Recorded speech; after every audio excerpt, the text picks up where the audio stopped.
Ngayong araw guys, samahan niyo ako dito sa aking munting tindahan. Maglalagay nga ako ulit ng mga bagong display dito sa mga bote.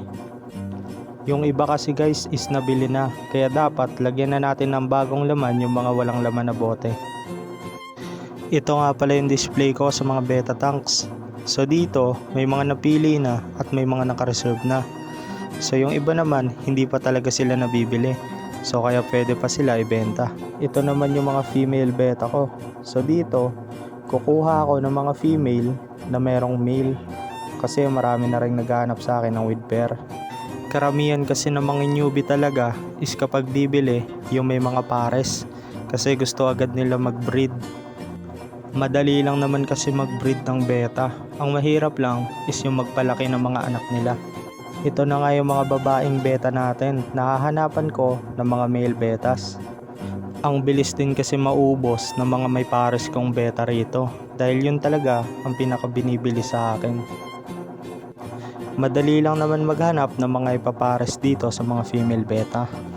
Dapat parehas sila ng pattern at parehas din sila ng tail type.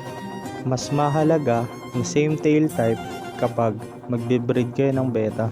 Ilang beses ko na rin kasing nasubukan na mag-breed ng hindi same tail type. Ang napansin ko naman doon is ang daming kal. Yun yung mga reject ng mga beta.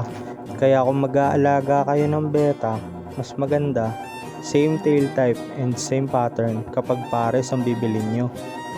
Tapos kapag magbe-breed naman kayo, magbasa-basa muna kayo o magtanong sa mismong binilhan nyo. Mas maganda talaga yon para malaman nyo kung tama yung proseso na ginagawa nyo. Kapag pinasok mo yung pagbebeta, dapat mahaba rin yung pasensya mo.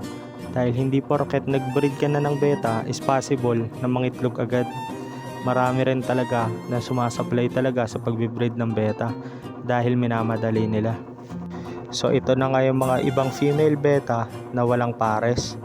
So pag ganito, is papakawalan na lang natin sa mga grow out natin. Ito naman yung mga samurai natin. So ngayon medyo okay na yung size nila kaya pwede na natin sila i-out.